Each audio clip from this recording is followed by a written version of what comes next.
Buenos días, mi nombre es María Soledad Serena y en esta oportunidad vamos a desarrollar el tema de vacunas de nueva generación.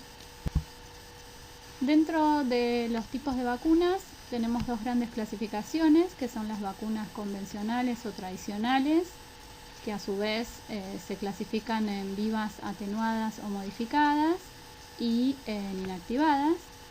Y últimamente han tomado mucho auge en medicina veterinaria las vacunas de nueva generación. Dentro de estas vacunas tenemos dos grandes grupos: las replicativas, que a su vez se dividen en delecionadas y recombinantes genéticas, y las no replicativas, que tenemos las subunidades, péptidos sintéticos, vacunas a partículas similares a virus, vacunas ADN y también las vacunas antibiotipo. Cuando nosotros hablamos de una vacuna ideal, deberíamos tener la posibilidad de tener todas estas características, ¿sí? Que una vacuna sea, por supuesto, que sea segura, que no sea capaz de reproducir la enfermedad, que sea específica contra el patógeno que queremos proteger, que genere una respuesta protectora y duradera en el tiempo, que impida la dispersión de ese patógeno, que a su vez se pueda aplicar en una única dosis, que sea de bajo costo su producción, que mantenga la estabilidad, que sea fácil de administrar, y lo ideal sería que pueda a su vez poder diferenciar animales vacunados de infectados. Dentro entonces de las vacunas de nueva generación teníamos las vacunas replicativas deleteadas. Estas vacunas consisten en que la cepa vacunal, por algún proceso de ingeniería genética, se elimina, se deletea un gen específico que va a codificar para una proteína inmunodominante de ese patógeno, y que generalmente no tiene relación con la replicación del patógeno, porque también pueden ser, son, mejor dicho, vacunas replicativas. Lo que sí está relacionado, ese gen que se deletea, es con la virulencia del patógeno. Sin embargo, estas vacunas de modo generativo de esta manera son capaces de producir una respuesta protectiva y una buena respuesta inmune que es duradera en el tiempo. Como ejemplos característicos en veterinaria tenemos la vacuna contra la enfermedad de Auschwitz, donde se deletea el gen que codifica para la glicoproteína E de este herpes virus, y de esa manera vamos a poder discriminar en su utilización animales vacunados de naturalmente infectados. Asimismo, hay otro desarrollo de la gente de INTA, que es un desarrollo similar, donde se deletea la glicoproteína E y el gen LAC del herpes virus bovino tipo 1, y de esa manera en forma experimental se desarrolló una vacuna contra IBR, ¿sí? Entonces, este tipo de vacunas tenemos como ventaja en el momento del diagnóstico, como expliqué recién, que me permite, ¿sí?, poder diferenciar animales vacunados de infectados, de tal manera que los animales vacunados van a desarrollar anticuerpos contra todos los otros componentes de ese antígeno, pero no lo van a hacer contra el componente que está deleteado. En el caso del virus de la enfermedad de Auschwitz, ¿sí?, que la porción deleteada es el gen que codifica para la glicoproteína E, vamos a observar que en los animales infectados, ¿sí?, van a producir anticuerpos contra todas las estructuras proteicas de la envoltura del virus, ¿sí?, que son que generan respuesta inmune, mientras que los vacunados van a generar contra todos menos contra la glicoproteína E, que es la que está deleteada en la cepa vacunal. De esa manera, con la utilización y combinación de kit de diagnósticos, buscando específicamente anticuerpos contra la glicoproteína E, ¿sí?, podemos entonces diferenciar animales vacunados de infectados. Asimismo, dentro de las vacunas de nueva generación replicativas tenemos las vacunas vivas recombinantes, donde en este caso el gen que codifica para un antígeno en particular es portado por un vector, que puede ser un virus, una bacteria, que es el que va a expresárselo al sistema inmune del hospedador. El vector, ¿sí? que es el que va a expresar entonces el gen de interés, puede presentar varios genes, ¿sí? Del mismo patógeno o de distintos patógenos, y de esa manera permite, por ejemplo, la generación de vacunas de tipo multivalentes. Los vectores que se utilizan para la generación de este tipo de vacunas pueden ser virales o bacterianos. Acá tenemos una lista de los más utilizados, ¿sí? Y como características de estos vectores es que debe ser de un tamaño pequeño para poder ser fácil de manipulación, deben tener la capacidad de replicarse, deben ser estables genéticamente y no ser patógenos, ¿sí? Para los hospedadores. A través de la tecnología entonces del ADN recombinante vamos a ver en este cuadro cómo se generan este tipo de vacunas. Dentro del patógeno de interés se selecciona un gen de interés que va a ser codificante para una proteína que tiene capacidad inmunogénica, ¿sí? Por procesos de cortes con enzima, de restricción u otros métodos de ingeniería genética se selecciona entonces ese fragmento de interés, se clona en un vector de transferencia. Estos vectores de transferencia generalmente son plásmidos bacterianos que van a transportar entonces ese gen de interés, lo vemos acá de color rojo, ¿sí? Posteriormente, ¿qué se realiza? Se realiza la coinfección de una célula, ¿sí? Con el vector de transferencia y el vector de expresión. Coinfección implica de que ambas estructuras se generan artificialmente el ingreso a una célula susceptible, y de esa manera entonces se genera el vector recombinante. El vector de expresión por recombinación genética incorpora el fragmento que era transportado por el vector de transferencia. Entonces de esa manera generamos un vector recombinante que va a transportar en su genoma el fragmento que va a codificar para la proteína que nosotros estamos tratando de generar en forma recombinante. Uno de los ejemplos de este tipo de vacunas es el desarrollo de las vacunas contra distemper, ¿sí? Que a su vez es una vacuna multivalente porque se expresan en un mismo vector, que es el canaripox, el que se utiliza, dos proteínas del virus que son importantes para la respuesta inmune, que son la proteína H y la proteína F. Muy bien, decíamos que dentro de las vacunas de nueva generación teníamos también el otro gran grupo, que son las vacunas no replicativas. Dentro de las no replicativas tenemos las clasificadas como a subunidades. Este tipo de vacuna lo que incluye en su procedimiento de fabricación es que solamente incorpora un componente de ese agente patógeno como parte de la vacuna. Este componente puede ser una proteína específica o alguna fracción de la membrana, ¿sí? O una fracción subcelular. Y por algún proceso de biotecnología se logra obtener, se purifica y luego se va a producir en distintos vectores de expresión.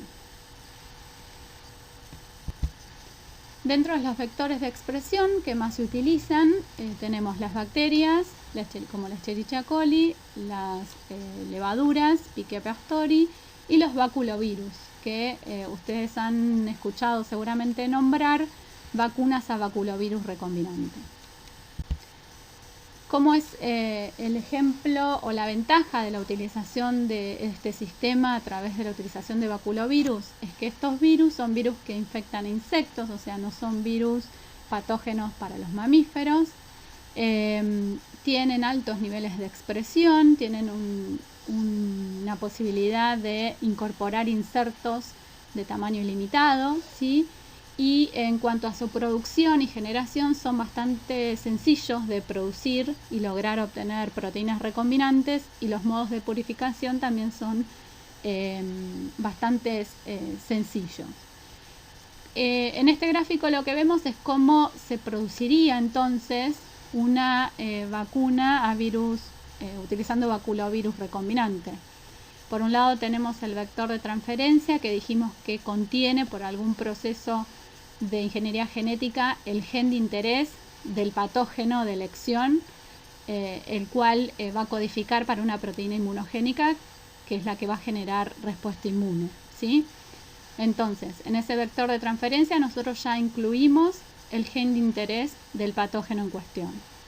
Hacemos una coinfección de una célula de insecto con el ADN del baculovirus.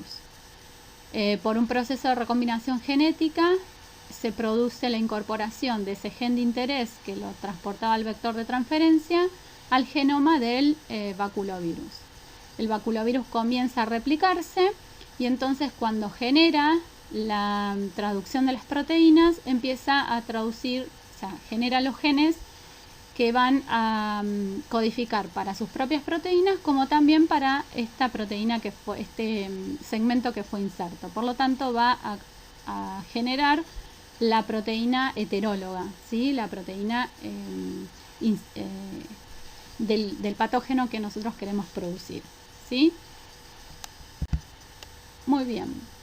Como ejemplos de este tipo de vacunas existen en forma experimental el caso de dos desarrollos de INTA. Uno es para expresando la glicoproteína GD del virus de aftosa, ¿sí?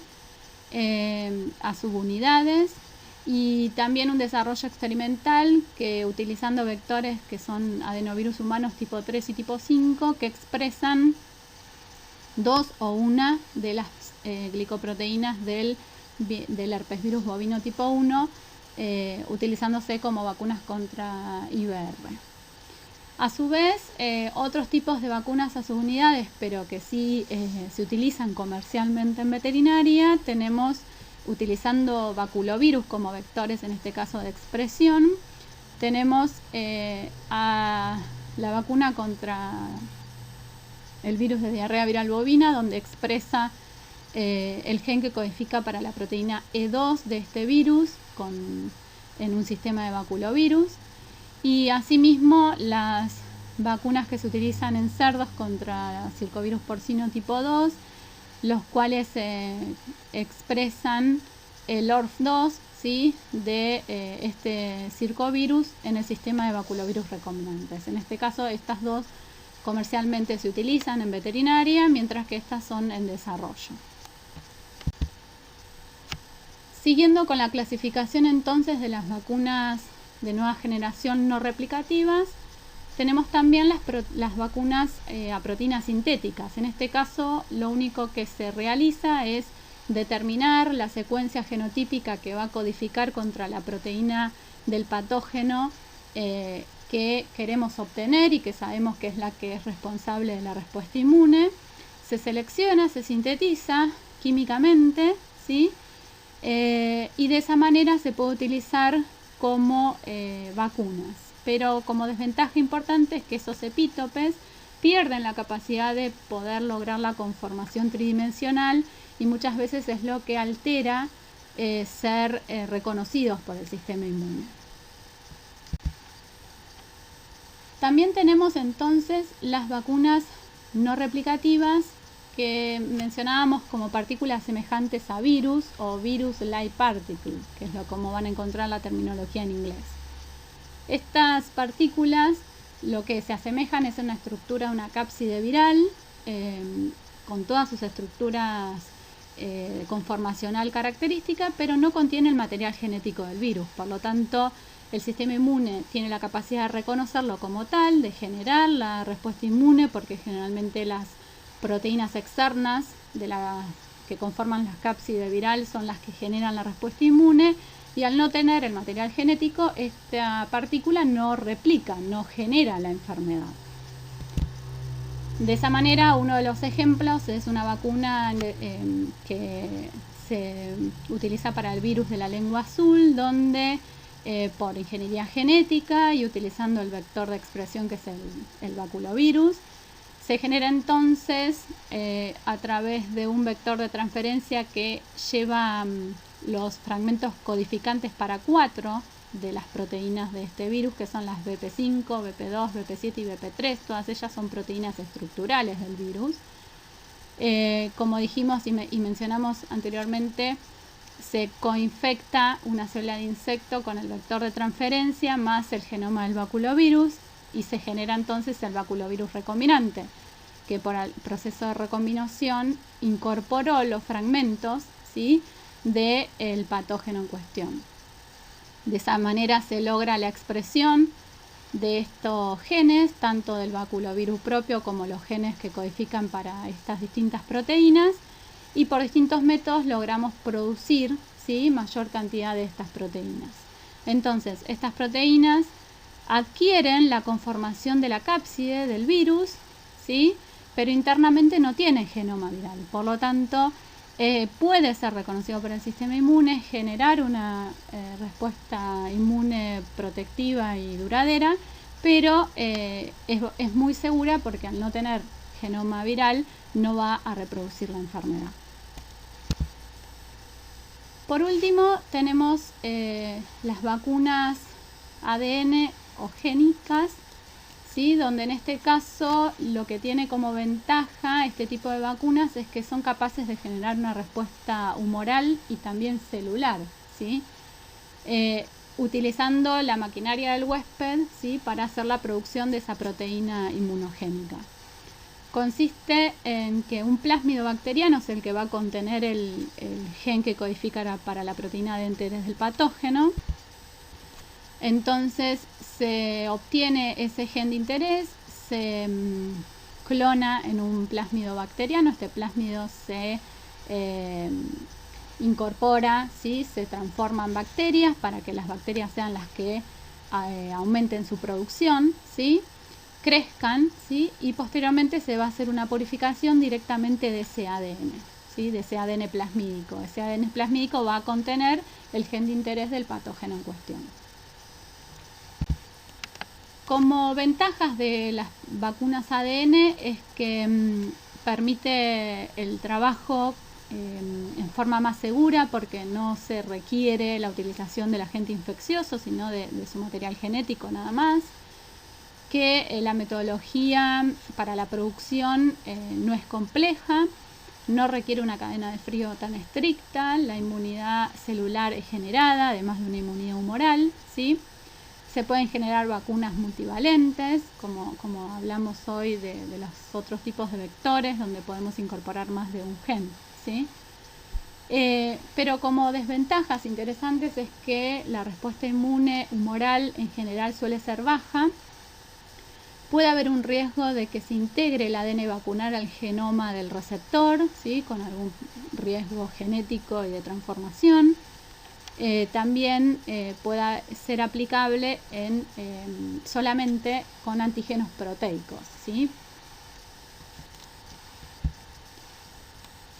Dentro de la última clasificación tenemos las vacunas antibiotipo. Este tipo de vacunas se basan en el reconocimiento de estructuras de la reacción antígeno-anticuerpo, de la unión antígeno-anticuerpo, ¿sí?, donde en este caso el antígeno, en lugar de un antígeno, mejor dicho, lo que se va a utilizar es un anticuerpo, que es el que va a actuar como antígeno, ¿sí? Muchas veces son vacunas que se utilizan cuando el patógeno tiene alta tasa de mutación. Entonces, o a veces es difícil de cultivar o de obtener determinadas proteínas. Este tipo de vacunas se utilizan experimentalmente, se han logrado obtener desarrollos como por ejemplo para el virus de Newcastle, algunos desarrollos de virus de rabia, de Escherichia coli, todos en forma experimental. ¿Cómo es el fundamento entonces? Si nosotros observamos la unión antígeno-anticuerpo, observamos que en la interacción del sitio de unión entre el anticuerpo y el antígeno, ¿sí?, se genera tenemos lo que se denomina idiotipo, ese sitio de unión, ¿sí? Que obviamente es estructuralmente inversa al antígeno que lo generó. Entonces, si nosotros inoculamos anticuerpos antidiotipo, ¿sí?, en un animal, vamos a generar anticuerpos contra esta estructura. Por lo tanto, podemos obtener estos anticuerpos, purificarlos y utilizarlos como vacunas, ¿sí? ¿Por qué? Porque estos anticuerpos van a tener un determinante antigénico similar al del antígeno que le dio origen, ¿sí? De esa manera va a tener actividad protectiva. Bueno, hasta acá entonces hicimos un resumen de los principales métodos para la producción de las vacunas de nueva generación y mencionamos algunos ejemplos de utilización en veterinaria. Lo importante acá es que el desarrollo de este tipo de vacunas en medicina veterinaria debe estar sí o sí aprobado por la Comisión Nacional Asesora en Biotecnología Agropecuaria, ¿sí? Tanto el desarrollo como su comercialización. Y a modo de conclusión, determinar de que este tipo de vacunas son un complemento a las tradicionales en medicina veterinaria, pero que con el paso del tiempo cada vez son más frecuentes. La mayor ventaja es la seguridad frente a las vacunas tradicionales. En muchos casos no requiere la manipulación del patógeno, eso hace más seguro su producción. En algunos casos permite la discriminación de animales vacunados de infectados, como mencionamos. La cadena de frío no es tan estricta como en el caso de las vacunas convencionales y la regulación sí es estricta para su licenciamiento, ¿sí? Eso para su producción.